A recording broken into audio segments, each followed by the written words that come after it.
Hey, this is Natalie, and everything's not completely Daijo Boo, because yesterday I joined the very auspicious club of anitubers who have copyright strikes from Kadokawa on ReZero content.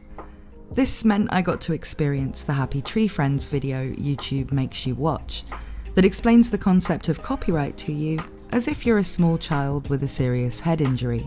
I'm not joking, that's a real thing they make you watch. Literally Happy Tree Friends, that meme cartoon from about 10 years ago. That's the medium through which they thought they'd explain copyright law, because Happy Tree Friends is poggers and always will be. I would honestly like to roast it right here and now, but that would mean showing it to you, and then I'd probably get a copyright strike. I'll link to it in the description though if you do want to see it. It pretty much speaks for itself. Still, I had been thinking it might be a good idea to make a channel update for a while now, where a lot of people have probably noticed I've changed direction a bit with my content, and have also been uploading less frequently for the last couple of months, and going for the longer essay type videos instead.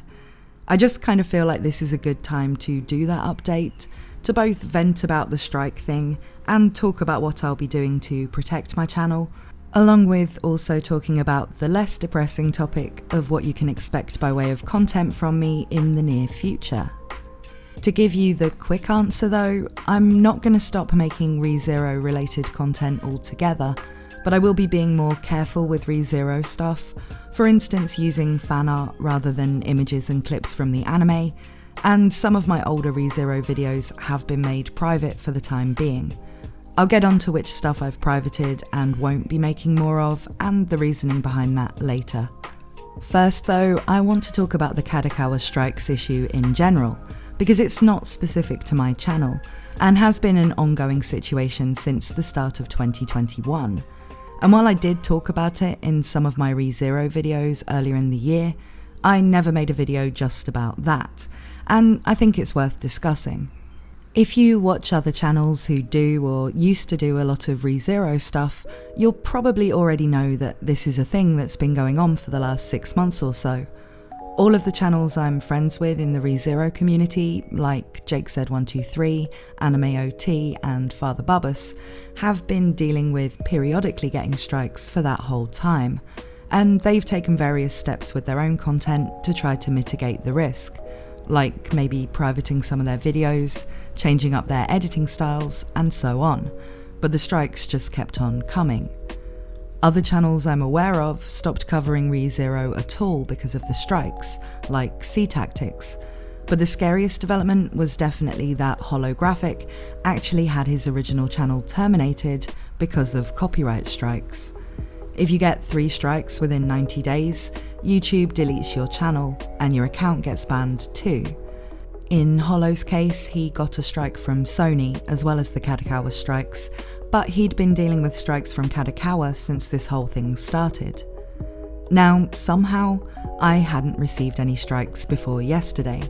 I was the last one of the channels heavy on ReZero stuff that hadn't got one. I'd kind of put that down to my editing style, perhaps making it harder for automated systems to pick up if I used clips, where I have an animated avatar in front of them. But that was just a theory, and to be honest, it did always feel like it was just a matter of time until they went after me as well. I'd been keeping up with the situation because it was affecting my friends, but also pretty much expecting this day to come. I have submitted a counter against the strike, but the success rate the people I know have had in doing that has been pretty hit or miss, and there's no clear pattern to whether the appeal gets accepted or rejected, or to what content on your channel they strike. In my case, it was a random cut content video for the episode Straight Bet, which was the first episode of Core 2 of ReZero Season 2, so that video was pretty old. And weirdly enough, JakeZ123 got a strike at about the same time as me yesterday on his cut content video for that same episode. So who knows if maybe there was some automated search running on clips from that episode yesterday, or whether they're looking at videos from that date, or what really. The strikes do seem to come in batches when they happen, with multiple creators getting them all at once. Now, you probably already know this, but I want it to be clear that none of what any of us were doing was outside of fair use. All of the channels affected, at least the ones who've spoken about getting these ReZero related strikes, were doing things like reviews, analysis, cut content, theories, or meme type stuff. It was all transformative use of the material. Including clips and images is legitimate for things like that. Fair use can include things for critique, informative purposes, promotion, or parody. But the fair use thing is a legal thing rather than a YouTube policy thing. So while if Kadokawa, say, took us to court over it, the fair use argument probably would protect us. In line with YouTube's policies, if someone claims their content is being infringed, and that's usually detected by an automated check, then YouTube does immediately take down your video and your channel gets a strike. There is no real room to discuss whether it was fair use or not. It comes down immediately, and you then have to appeal it to remove the strike and get your video back up. Copyright systems should exist to prevent you from profiting from something someone else created, while also taking away business that should have gone to them. Like, for instance, just straight up uploading anime episodes to YouTube, or putting copyrighted music you don't have permission to use in your videos, just to have them sound better without paying royalties. But sticking well within what is fair use, and can often even be promotion for the media you're making content about, is not really enough to keep your channel safe when a company's on a striking rampage, because YouTube's policies don't necessarily entitle you to do everything that you can do by law in the US, where YouTube resides. I guess that's just the nature of things for any international platform for user-generated content. They have to try to find methods of dealing with all of this, and at the moment, flawed as it is, this is the solution they've got. All I'm saying is we weren't using material Kadokawa own in a way that could be considered unethical or stealing by our audiences, and we weren't disrespecting or grifting off of ReZero. Someone would have needed to watch ReZero to even have any interest in watching the content, rather than watching the content instead of consuming official ReZero media and supporting Kadokawa. Still, Kadokawa owns a huge proportion of the franchises and series in light novels and anime, but for some reason it's been ReZero they've been going after creators over almost exclusively.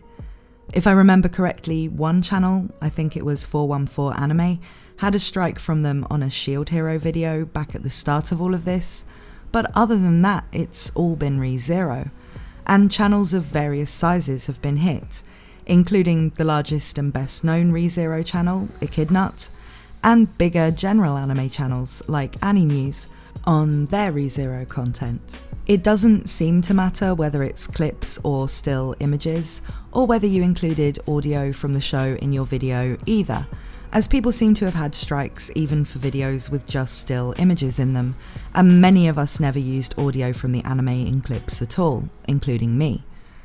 I've started heavily editing all of the anime clips I use in my videos, which is why in my recent videos they're all zoomed in and slightly rotated, but that's just something I started doing recently to try to stay on the safe side of automated checks, because I started using clips more to try to make my longer videos more visually interesting.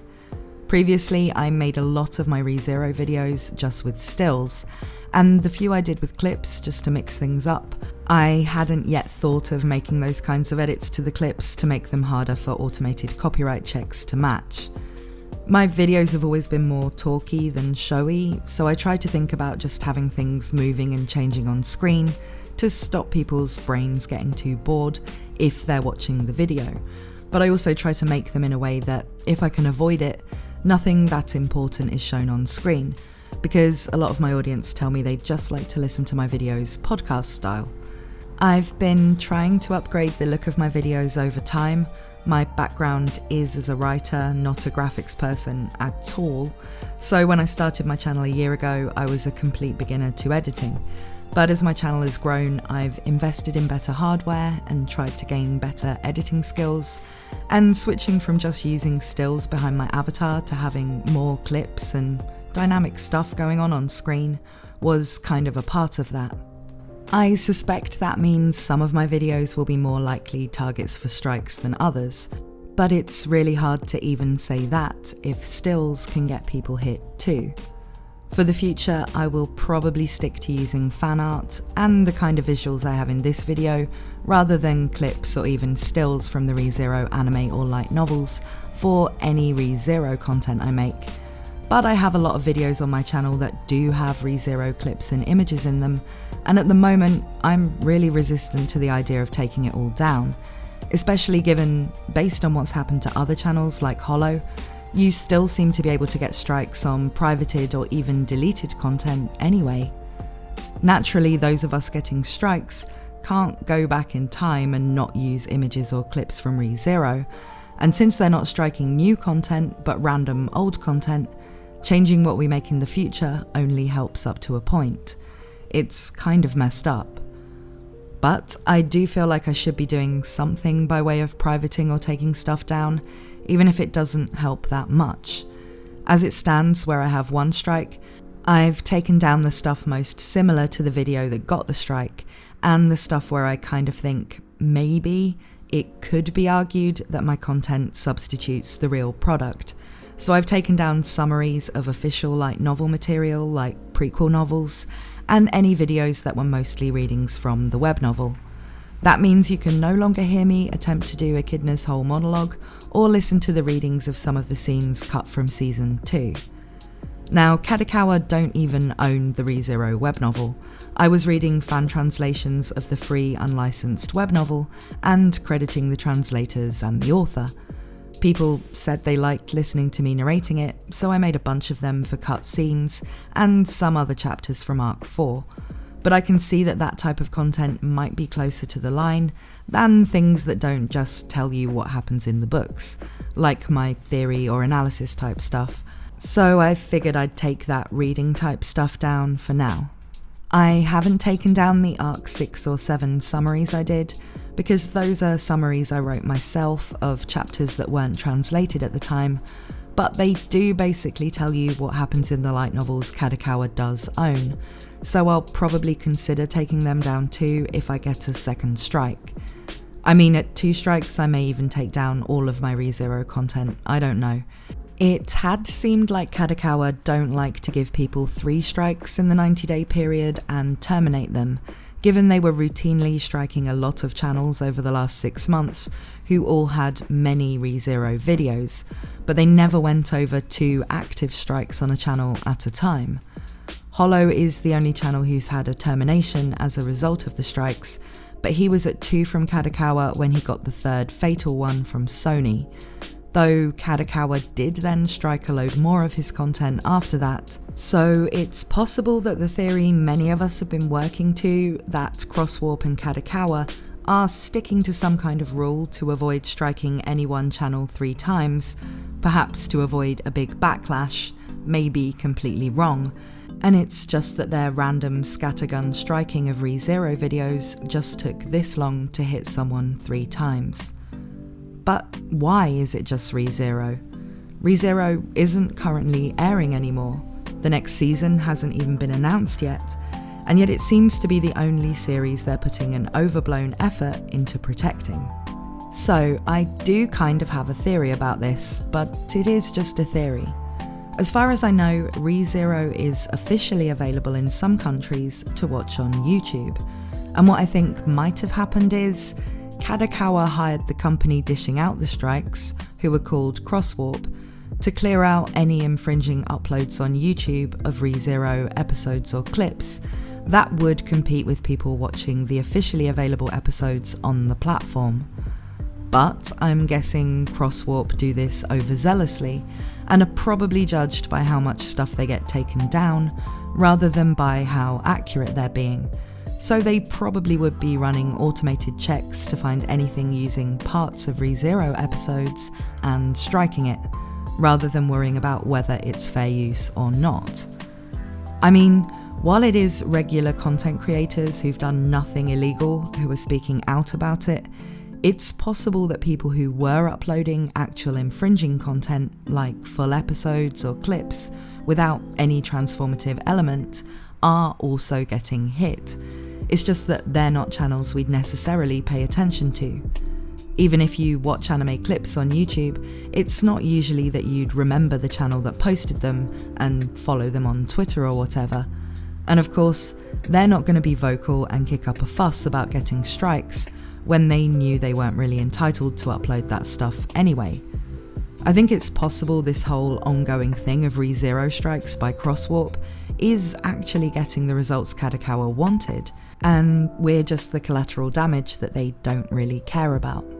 Still, if that is what's happening, then I don't think it really tells us anything we can use to protect ourselves if we want to talk about ReZero on YouTube. It's really just my attempt to figure out as a theory why it's the only Kadokawa series that's being handled like this.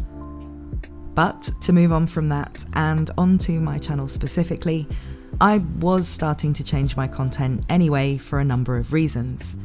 Firstly, I've had my channel for a year now, and up until last month I've been releasing several videos a week, often on quite time-sensitive things that I kind of rushed to get out while people were still interested in them. And while that grind was pretty nice in a way, especially during lockdown, you know, always having something newly out or nearly ready, I was starting to feel a bit burnt out from it after a year with no breaks. Then, when my long video responding to Neuralities did way better in terms of views and new subscribers, and for way longer than any of my other content, I kind of started to think that that might be the type of video I should be making more of. Then I got really bad hay fever and didn't record anything for a couple of weeks because my voice sounded bad. And during that period, I was thinking about all of the ideas I had for more essay-type videos, and realised that was the kind of stuff I was interested in researching and making right now, but that it would mean a change of pace for my channel in general. I'm not going to be becoming a commentary channel or anything like that. I still intend to do a variety of different anime-related stuff. To give you an idea, at the moment I have in the works a video comparing Uzaki-chan and Nagatoro-san, an analysis video about Hoseki no Kuni or Land of the Lustrous that I've been writing bits of for ages, and a big in-depth commentary type video about why manga is outselling American comics by such a huge margin in the West, and the way some US comic pros have been reacting to that fact. I've been doing a lot of research for that one because there are all sorts of reasons contributing to it that tend to get buried under the more obvious, well, the big two of Marvel and DC are getting woke and going broke kind of stuff. And that's not to say that that's not the case, just that there are also a lot of things manga and even European comics are doing more successfully too. They're not just winning by default because Marvel and DC are making bad decisions, and I think it's interesting to look at as a manga fan. Probably depressing if I was a comics fan, not gonna lie. Plus, I'm also writing a ReZero if route for something a bit different and a bit of a challenge, because weirdly enough I've never actually written a fanfic before, and I'll be reading that out in a video once it's finished. It takes place during Arc 4, so it will be safe for anime onlys, but that's all I'm saying about that for now. All of these videos are quite different in tone, but they're all also bigger projects in their own way, whether for the writing, the research, or the way I want to edit them. And at the moment, I feel like working on that kind of denser stuff is suiting my channel and my lifestyle. Now we're starting to be allowed back to having social lives here again. So there will be less frequent videos, but the videos there will be hopefully higher quality and hopefully about stuff you might find interesting. To go back on that a bit though, I will also be doing the odd smaller thing because sometimes there is just some topical thing I want to make a quick video about. Like, I have one I'm nearly finished making that's analysing the interview the anime man did with the author of Redo of Healer, Rui Tsukio. That would have gone up today, but I got this strike and decided to write this update instead of finishing that one yesterday afternoon. But my content, at least over the summer, will be mostly the bigger stuff, and at a rate of more like one video a week-ish, rather than every couple of days like it was before. I'd also like to start streaming regularly soon, which will mean there's a chance to talk about stuff I might have in the past done a scripted video about, like seasonal anime or thoughts on the latest developments in ReZero Arc 7, but in that more casual format where I can chat to people too. So that's really it. If you've watched this, thank you so much. I know channel updates aren't the most exciting of uploads, but I wanted to rant about the copyright strikes, and it just seemed like the right moment to do a channel update. So thanks for listening, and I hope to see you again soon for all of the things I'm working on.